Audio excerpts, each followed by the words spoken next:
Hello, everyone. Welcome to Barca News. It is March 31st, 2026. And ladies and gentlemen, Barcelona have been dealt a blow in the pursuit of Victor Munoz. Also, from one blow, we go to a positive note because Barcelona have received a boost in their pursuit of Andreas Sheldrup. And finally, it's been revealed how much Barcelona would have to pay if they wanted to bring back Virgili. We have a lot to discuss, so let's begin.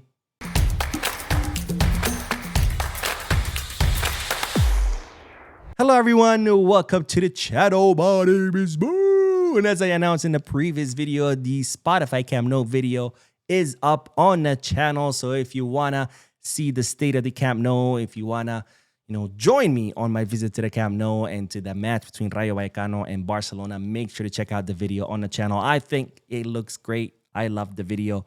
But of course, I'm biased because, well, it's my video. So you guys go watch it. Let me know what you think about the Camp Nou video. Anyways, let's start with the news because, ladies and gentlemen, Gerard Piqué, someone who many of you are always saying, Mo, was Gerard Piqué going to run for president? Or Mo, I want Gerard Piqué to be the next president.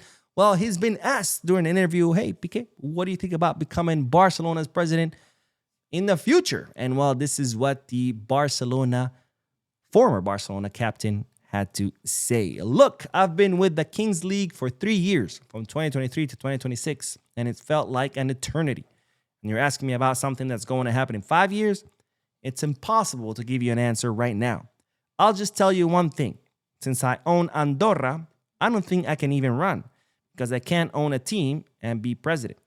Things would have to change drastically for me to do something like that. So it looks like Piqué is not really thinking about becoming a Barcelona president in the short term, but also he's not saying I never want to be a Barcelona president. So kind of leaving the door a little bit open to a possibility of Piqué becoming president, or who knows, in the future. Now, I got to say, I like this because I'm not in favor of just like anyone becoming president just because someone was a player or a legend or whatever should be president.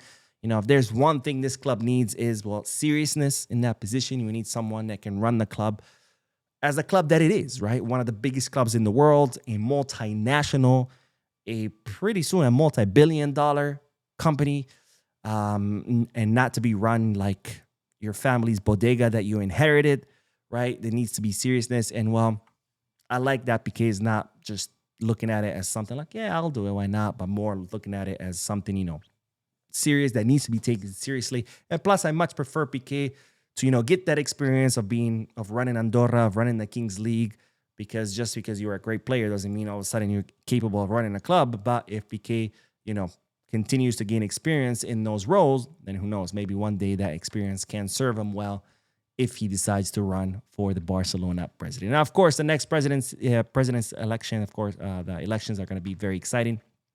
Because this one, we all knew Laporta was going to win, so no surprises there. The next one, Laporta cannot run. So it's always exciting because we know for sure we're going to have someone new. The question is, who? So we're going to have to wait and see, of course, because it's not until 2031 or 2031.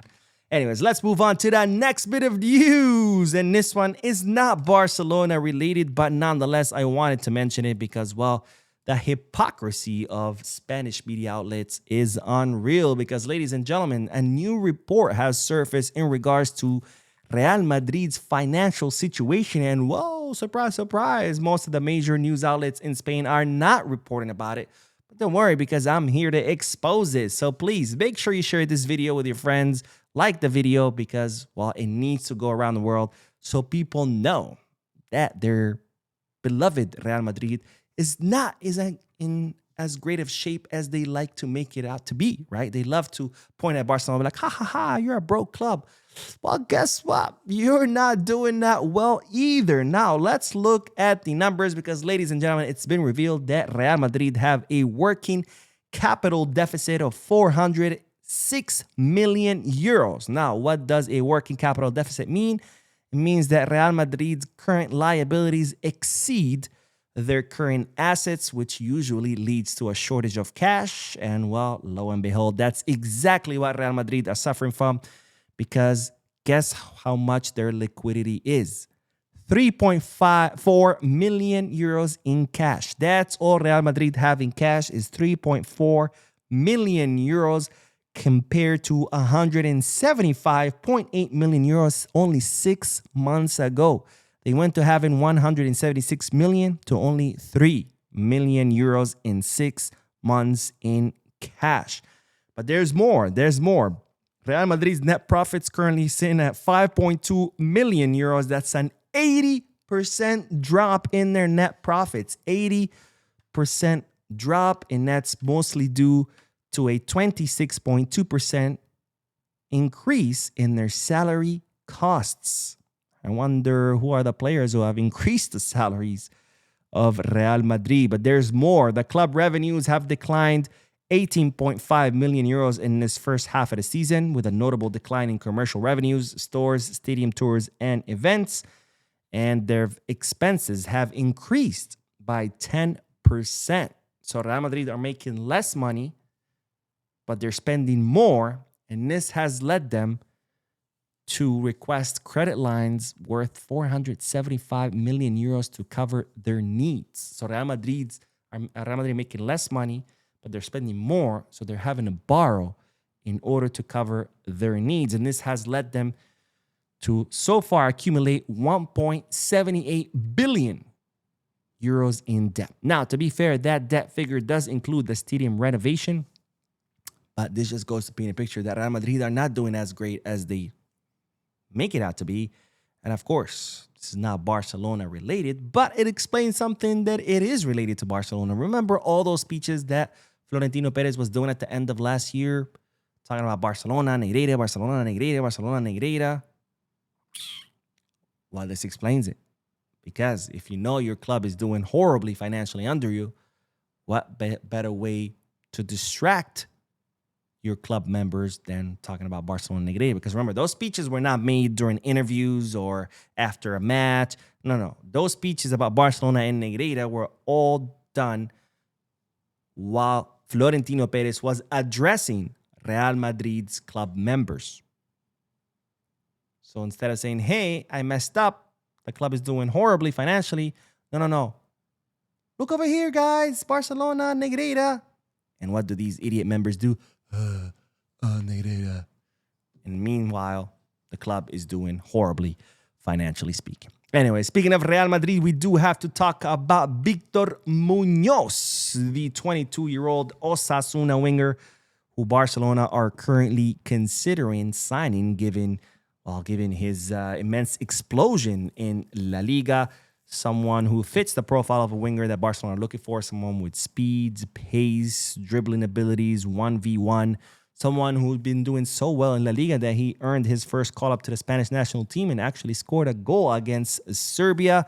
Someone, of course, who Osasuna will not sell. So if you want to sign him, you do have to pay his release clause worth 40 million euros. But what's the problem? Well, the problem is that Real Madrid own 50% of the rights of the player. So if Barcelona were to pay those 40 million euros to Osasuna, 20 million of those go to Real Madrid. But of course, you already knew that. So you might be asking, Mo, how is this news?